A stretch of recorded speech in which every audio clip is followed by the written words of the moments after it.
अस्सलाम वालेकुम, मैं हूं जहाज़ पाकिस्तानी और आप देख रहे हैं नया पाकिस्तान। कभी ऐसा कोई मासूम स्टूडेंट देखा आपने कि जिसको इम्तिहान में अंडा आया हो और वो उस पर खुशियां मनाना शुरू कर दे? जनाब, इसी पाकिस्तान में हजारों स्टूडेंट्स ऐसे हैं जिनका इम्तिहान में कल से अंडा आया है और वो उस अंडे के साथ 10 लगाकर 100/100 नंबर समझकर लुडियां जप्पियां पपियां कर रहे हैं। हुआ ये कि पिछले 17 दिन से इमरान खान जिस बैरूनी धमकी अमेज खत की बात कर रहे थे, जिसको नेशनल सिक्योरिटी वालों को भी दिखाया गया, जिसे चीफ जस्टिस को भी देखने के लिए कहा गया, जिसे अपोजिशन जमायतों को भी देखने के लिए कहा गया, उन्होंने देखना भी गवारा न किया और उल्टा लिफाफों से ये कहलवाते रहे कि ऐसा कोई खत तो है ही नहीं। यहां तक कि सलीम साफी साहब तो अपनी सहाफत ही दाव पर लगा बैठे कि अगर साबित हो गया कि ऐसा कोई खत है तो मैं सहाफत छोड़ दूंगा। और शहबाज शरीफ साहब ने पहले तो देखना गवारा न किया और जीतने के बाद फरमाने लगे कि अगर ये खत साबित हो गया तो मैं इस्तीफा दे दूंगा। और आज खवातीन और हजरात, DGISPR ने बड़े वाज़े अल्फाज में उस खत के सच होने का इकरार न सिर्फ इकरार किया बल्कि ये भी कहा कि उसमें गैर सिफारती यानी बदतमीजी और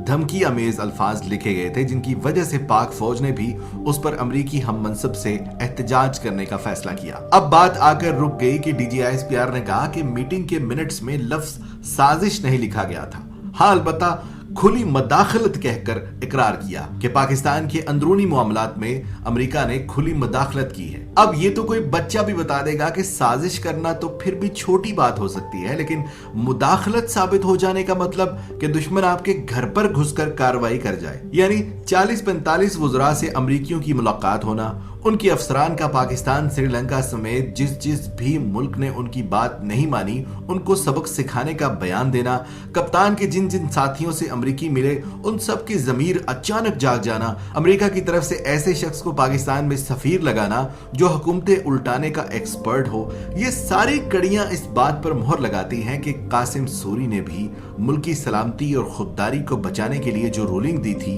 वो अपनी जगह पर बिल्कुल सही था। और इमरान खान ने बजाय बैरूनी मुदाखलत की वजह से हुकूमत तब्दील करवाकर दुश्मन को फतहयाब करने के खुद असेंबलियां तोड़कर अपनी अवाम को फैसला करने का हक भी सही दिया था। पर अब अदलिया ने जो करना था कर चुकी, अब पछतावे क्या होवत जब चिड़ियां चुग गई खेत। वापस आता हूं अपने उन स्टूडेंट्स, मासूम स्टूडेंट्स पर जो अपने अंडे पर फंडे बना रहे हैं। और चवलो बिस्ती हो गई जे, पाक फौज के तर्जुमान ने पहली बार मीडिया के सामने इकरार कर लिया है कि वो मुरासला, वो खत, वो धमकी सचमुच दी गई थी। और आपकी मासूमियत पर सदके जाए कि आप उस पर भी मजे ले रहे हो, यानी एक दुश्मन मुल्क आपके मुल्क में मुदाखलत करके हुकूमत अपनी मर्जी से तब्दील करवा गया और आपकी बाछें खिल रही हैं, आप नाच रहे हैं। इस सादगी पे कौन न मर जाए ऐ खुदा। खैर, इसका कुछ क्रेडिट तो मैं उन ताजा दम लिफाफों को भी देता हूं जिन्हें 4 साल बाद वजीर आजम हाउस में डिनर पार्टियां दी जा रही हैं। तो जाहिर है कि एक अच्छे सहाफी में और लिफाफे में लफ्जों के हेर फेर का ही तो फर्क है। एक सफेद रंग की खबर को काला रंग करके सुना दें। अगर इतने में आपके बैंक अकाउंट में पैसे आते हैं और आजरबाईजान से तहाइफ के टोकरे मिलते हैं तो ये मुसलमान पाकिस्तानी एंकर्स रोजा रख के भी गुमराह करेंगे। लेकिन मुझे आज बहुत तस्कीन हुई जब मैंने उस खत की तस्दीक सुनी। अल्हम्दुलिल्लाह, पहले भी यकीन था कि इमरान खान जैसा शख्स झूठ नहीं बोलेगा, लेकिन आज उस पर और भी फख्र हो रहा है। न सिर्फ फख्र बल्कि आज उससे मोहब्बत और बढ़ गई, क्योंकि ये साबित कर गया कि दुश्मन की चाल थी जिसकी वजह से इमरान खान को ये ब्रेक मिला। इंशाल्लाह पाकिस्तानी अवाम 2/3 अक्सरियत से अपने कप्तान को वापस लेकर आएगी। तब तक के लिए जद्दोजहद जारी रहेगी। अपना बहुत ख्याल रखिएगा, चैनल को सब्सक्राइब करना ना भूलिएगा। फिर आऊंगा एक ऐसी वीडियो के साथ, तब तक के लिए अल्लाह हाफिज। पाकिस्तान जिंदाबाद।